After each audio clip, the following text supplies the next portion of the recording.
신병 교육대 있죠. 예. 이 부분은 이제 좀 따져볼 부분이 있어요. 여기는 뭔가 남아 있는 게 없다 그래요. 아마 근데 그 자기들은 치료를 전혀 안 하고 빨리 다른 데로 이렇게 보내다 보니까 기록을 안 남겼을 수도 있고. 근데 거기서 지금 수액을 막고 뭔가 조치를 했다는 얘기 나온단 말이에요. 근데 그 정도 응급 조치하고 바로 이게 그 구송했으니까 아마 이게 그 안 남았을 수도 있고. 예. 아니면 이게 뭐 남겨놨는 걸 없앴을 수도 있고 그런 큰 문제죠. 남겨난 걸 지금 이거 모르는 거냐? 거의 혹시라도 그랬다면 이게 문제가 되는 거고 그거는 법적으로 문제가 되고. 은폐가 되는 거잖아요. 만약에 그렇죠. 그렇다면은. 아니면 이게 남겨야 되는데 안 남겼다면 또 이게 직무유기 문제도 있고. 이거는 이제 여러 가지 경우를 따져봐야 되는데. 예. A 훈련병이 쓰러지자 의무병이 달려와 맥박을 체크하였는데 중대장이 일어나 너 때문에 애들이 못 가고 있잖아 라는 취지로 말했다고 한다. A 훈련병이 후송 중 의식을 찾았을 때 했던 말은 본인 이름, 몸에 불편한 점 그리고 죄송하다는 말이었다고 한다. 기록이 없다는 건 명백히 관련 법령을 위반한 행위다. 네, 저희도 이제 조사 결과를 보고 결과에 따라서 뭐 필요하면 필요한 후속 조치도 할 것입니다. 뭐 법을 위반한 사안이라든가 법규 위반, 규정 위반이라든가 이런.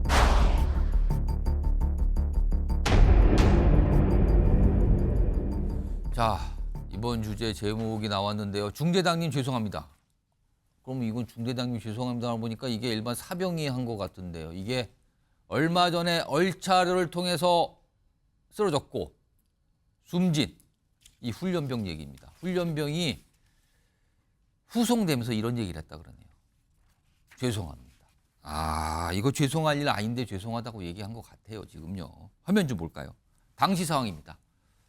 당시 일이 벌어졌을 때 쓰러지는 훈련병 이송 당시 상황인데요. 이게 어제 이제 군 인권센터가 기자회견을 통해서 이렇게 주장을 좀 했어요. 설명을 내는 건데 일단 그 전제를 좀 해보겠습니다. 이 훈련병이 후송됐잖아요, 병원으로. 근데 잠시 의식을 찾은 상태로 본인의 이름 뭐 상태를 설명한 후 죄송합니다라고 그랬대요. 죄송합니다라고. 죄송한 거 없잖아요, 실제로. 이 훈련병은. 그리고 여기 옆에 보시면 이 얼차려 군기 훈련을 시켰다는 이 중대장 일이 터진 후에 구급차가 왔을 때 조수석에 선탑자로 탑승을 했다 그럽니다. 지금 가해자잖아요. 입건됐죠, 지금. 손정혜 변호사. 물론 당시가 초기 상황이라서 그럴 수도 있지만 이 동승한 거 이건 좀 어떻게 봐야 됩니까? 굉장히 부적절하다 이렇게 말씀드릴 수 있습니다. 훈련을 받다가 이제 사망했다 이런 표현도 가능하지만 가혹행위 피해자가 정신을 잃을 정도로 심각한 피해로 쓰러졌다가 잠시 정신을 차려서 눈을 떴는데 가혹행위를 시킨 가해자가 내 눈앞에 있다. 사실 심리적으로 더 불안해지는 상황일 수밖에 없을 것이고 즉각적인 어떤 강력한 조치가 좀 부족한 측면에는 가해자, 피해자 같이 이제 이송하는 과정에서 부적절한 여러 가지 상황이 발생할 여지가 있기 때문에 분리하고 다른 사람이 이송을 하던가 보호를 하는 것이 맞았지 않았을까 그런 아쉬움이 있고요. 잠시나마 기면 상태에서 의식이 돌아왔는데 본인이 어떤 아프다는 증상을 얘기하면서 앞에 중대장이 있으니까 중대장님께 잘못을 해서 내가 이렇게 가혹한 훈련을 받았는가라고 착각하고 오인한 이 훈련병이 죄송합니다 오히려 사과를 해야 되는 정말 슬픈 장면이 연출되지 않았는가 생각 들고요.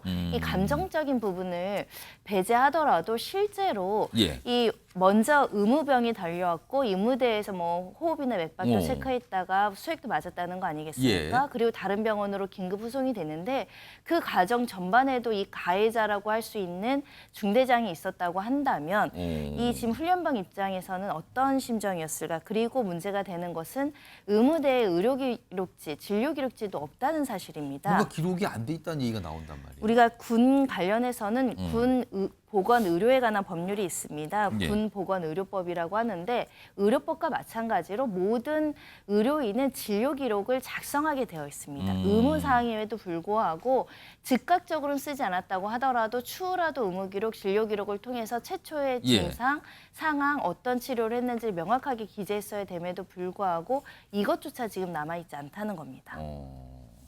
그리고요, 지금 이건 훈련병이 한 얘기 그리고 당시에 뭐 차량에 같이 그 가해자 중대장이 탔다 이런 얘기인데 또 다른 내용이 좀 하나 있어요. 당시에 이제 일이 벌어졌을 당시에요. 이것도 화면 보겠습니다.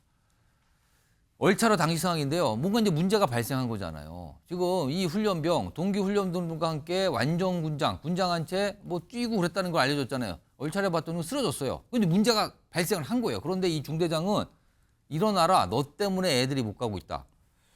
손정희면서 일단 뭔가 상황 파악이 안 된 것 같아요. 일단 상황 파악이 뭐 쓰러지니까 심각한 상황이었던 건데 상황 파악이 안 됐고 만약에 저때 즉각적인 조치를 취해서 병원으로 소송했더라면은 목숨을 구할 수도 있었다는 얘기 나오는 상황인데요.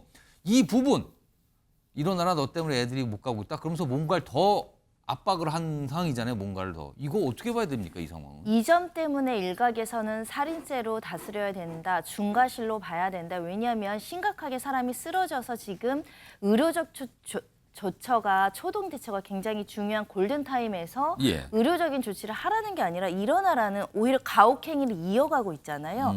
그 면에 있어서는 이 사안의 심각성과 피해자의 상태를 두루 살펴서 이 지휘관이라는 사람은 이 훈련병들의 어떤 건강 상태도 살펴야 될 의무가 있는 것이거든요. 예. 근데 만연히 본인의 잘못된 판단, 많이 아프지도 않은데 이 정도면 충분히 감수할 수 있는데 괜히 깨병 부리는 거 아니야라는 취지로 이렇게 일어나라라고 다그친다라는 것은 이 피해자 입장에서는 마치 내가 굉장히 잘못한 것처럼 오인할 상황을 만들었고 예. 그러니까 잠깐 기절해서 깨어나서 죄송하다라는 말이 나오지 않겠습니까?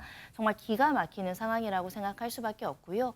보호자들, 그러니까 가족들 입장에서는 억장이 무너진다. 이때라도 긴급한 상황이라고 상황 판단을 해서 그렇습니다. 즉시 할 수 있는 군대 내 모든 의료 인력을 동원해서 또는 긴급 호송이라도 10분이라도 20분이라도 빨리 호송할 수 있도록 즉각적인 조처를 했더라면 결과가 달라지지 않았을까 아쉬움이 많습니다. 지금 이 훈련병의 가족들 입장에서는 저런 순간순간 지금 뒤늦게 좀 나오고 있는데 저런 순간이 정말 어떻게 보면 땅을 칠 노릇 아닙니까? 저 상황은요.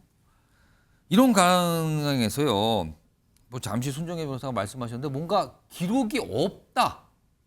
뭐가 적혀 있지 않다. 이런 내용들이 나오는데 화면 보겠습니다. 여기 보면 이것도 좀 어제 군인권센터가 뭔가 좀 문제 제기를 한 건데 일단 신병교육대에서 의무 기록에 그런 이런 데 뭐 기록된 게 없더라. 지금 훈련병 뭐 어떤 상황을 어떻게 했다라는 게. 그리고 처음에 속초훈련을 갔잖아요. 근데 여기 간호 기록지에 가혹행 이른바 군기훈련 얼차려. 그러니까 군기훈련을 받다가 벌어진 일이잖아요. 근데 군기훈련과 관련된 내용이 왜냐하면 이유를 파악하기 위해서 물어봤을 것 같단 말이에요. 왜 어떤 상황에서 벌어졌는지. 근데 그 얘기가 없고 그리고 이 구급차에 그 중대장이 같이 탔고 갔고 이거 어떻게 봐야 됩니까, 손정국 변호사?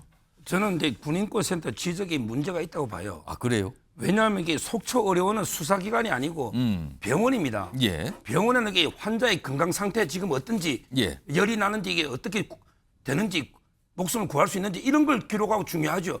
지금 이게 얼차려를 했냐 안 했냐 그 원인은 나중에 수사해 보면 수사기관에서 나올 거 아닙니까? 일단 병원은 환자의 상태부터. 제일 급한 게 지금 환자 상태 아닙니까? 지금 왜 당신이 그 원인을 지금 규명하면 환자도 지금 응급한 상태에 이게 예. 말이 됩니까? 저는 군인권센터가 이게 병원을 공개하는 이건 문제가 있고요. 예. 지금 이제 우리는 이제 원인 규명해 보면 되잖아요. 예. 왜 얼차려 기합은? 그다음에 그 신병교육대 있죠. 예. 이 부분은 이제 좀 따져볼 부분이 있어요. 여기는 뭔가 남아 있는 게 없다 그래요. 아마 이제 그 자기들은 치료를 전혀 안 하고 빨리 다른 데로 이렇게 보내다 보니까 기록을 안 남겼을 수도 있고. 근데 거기서 지금 수액을 맞고 뭔가 조치를 했다는 얘기 나온단 말이에요. 근데 그 정도 응급 조치하고 바로 이렇게 그 후송했으니까 아마 이게 그 안 남을 수도 있고. 예. 아니면 이게 뭐 남겨놨는 걸 없앴을 수도 있고 그런 큰 문제죠. 남겨난 걸 지금 이거 모르는 거지만 거의 혹시라도 그랬다면 이게 문제가 되는 거고 그거는 법적으로 문제가 되고. 은폐가 되는 거잖아요. 만약에 그렇죠. 그렇다면은. 아니면 이게 남겨야 되는데 안 남겼다면 또 이게 직무유기 문제도 있고. 이거는 이제 여러 가지 경우를 따져봐야 되는데. 예. 뭐 제가 제 개인 생각으로는 이게 그 잠깐 응급처치하고 예. 환자 상태를 모르니까 빨리 보냈잖아 큰 병원으로. 그러다 보면 이게 안 남아 있을 수도 있다 이런 생각이 들고요. 예. 그다음에 그 마지막으로 동성이 있잖아요. 예. 손 변호사님 이게 저하고 전혀 다르게 생각하는데 예. 저는 그렇게 생각해요. 거기에 책임자는 중대장이에요.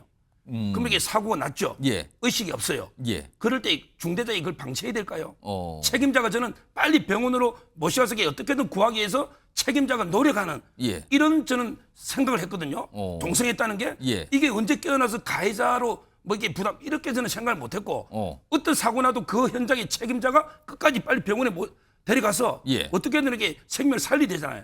따라서 저는 이거는 당연한 행동으로 저는 생각했는데 예. 좀 이게 생각하는 방향이 조금씩 틀린 것입니다. 약간 두 분이 다른 의견을 주셨어요. 일단 그러니까 예. 다른 의견이라기보다는요. 군 인권센터는 이걸 지적하는 겁니다. 왜냐하면 최초의 의무기록지나 이런 데 보면 상황이나 이런 것들을 이제 진술하고 예. 파악을 하기 위해서 적절한 정보를 의료기관에게도 제공을 해야 되잖아요. 아. 이 사람이 왜 아픈지를 설명할 수 있는 사람이 있어야 되는데 병원에서 물어볼 수 있죠. 왜 뭘 하다가 이렇게 된 거냐. 네, 그래야 정확한 진단과 재빠른 치료가 필요한 것인데 만약에 예. 중대장이 가정에서 말씀드리는 겁니다. 내가 예. 책임질까 봐 상황을 축소 은폐해서 전달했을 가능성. 굳이 뭔가를 다 설명하지 않았다면. 네, 그래서 이 상황이 조금 더 빨리 진행이 되지 않거나 긴급 호송이나 긴급 조치가 제대로 이루어지지 않았을 가능성. 그리고 우리가 의료사고나 많은 사건에서 의무기록지가 굉장히 중요하게 작동하잖아요. 예. 그 사람의 최초의 상태에 대해서. 예. 근데 이 상태가 굉장히 심각했음에도 불구하고 더 낮은 수준으로 축소해서 기재하는데 이 가해자인 중대장이 가담을 했다라고 한다면 피해자 입장에서는 진실을 밝히는 게 더 어려워지겠죠. 예. 그런 측면에서 이 부분을 제대로 정확하게 사실관계를 전달을 하고 그게 기록이 되어 있는지를 살펴봐야 된다는 게 이제 군 인권센터의 주장입니다. 알겠습니다. 이 사안도 지금 뭐 이제 이 건에서 뭔가 조사가 좀 이루어지겠죠. 조금 뭐 일각에서는 늦은 거 아니냐 이런 좀 지적도 있기도 합니다.